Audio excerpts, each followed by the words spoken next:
So growing up in California, whale watching excursions are a rite of passage. As a kid, I remember every field trip just amazed by the personality and beauty of these massive mammals. But these long-living creatures aren't just a sight to be seen. They are also at the top of the food chain and have a crucial role in the overall health of our marine environment.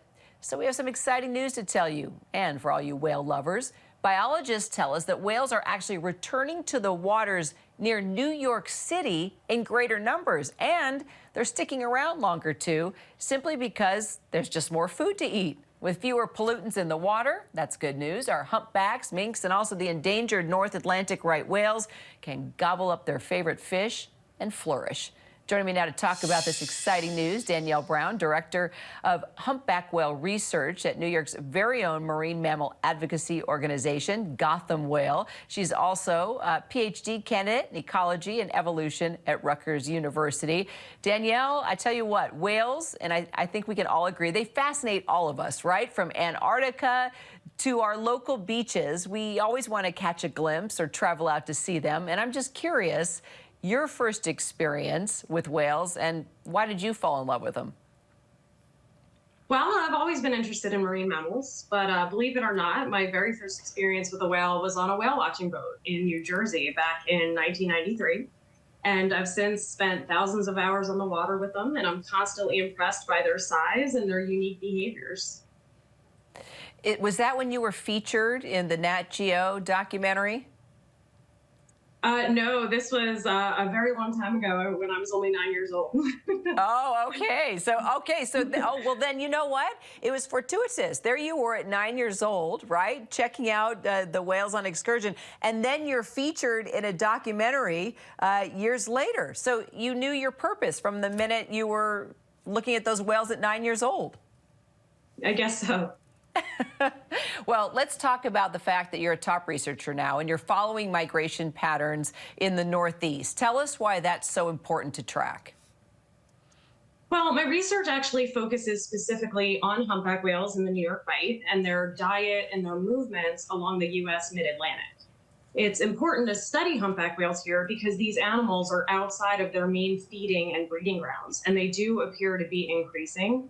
The mid-Atlantic is also heavily populated, which means that these humpback whales are overlapping with high levels of human activity.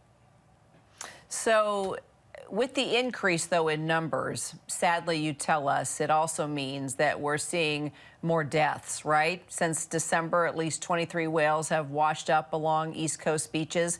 Tell us what's going on.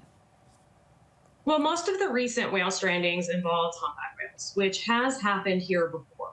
Humpback whales have been increasing their use of the mid-Atlantic over the last 40 years or so, and we've had several spikes in humpback whale strandings during that time, including back in the 1990s and the early 2000s.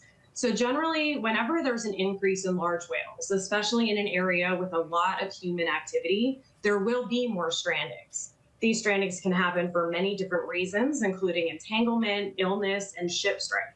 Most of the whales that we see off New York and New Jersey are juveniles or young adult animals, and some of them are as young as only a year old.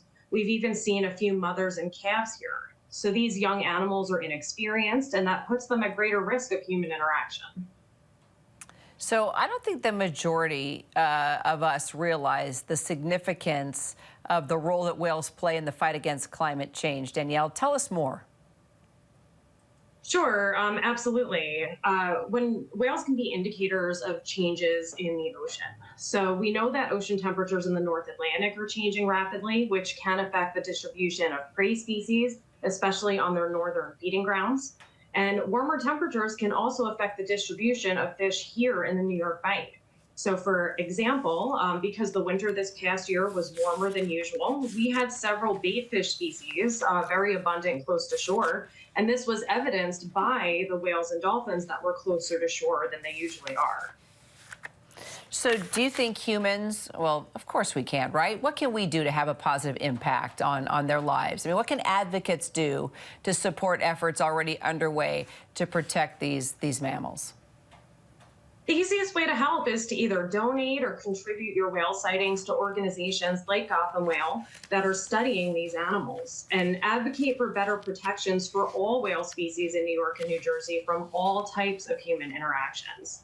Our area has never really been known as a destination for whales, but they're now part of our ecosystem. And inevitably, as these whales continue to increase here, there will be more overlap with human activities. Danielle Brown with Gotham Whale. Thanks for celebrating Earth Day week with us. We appreciate it. Hi, everyone. George Stephanopoulos here. Thanks for checking out the ABC News YouTube channel. If you'd like to get more videos, show highlights, and watch live event coverage, click on the right over here to subscribe to our channel. And don't forget to download the ABC News app for breaking news alerts. Thanks for watching.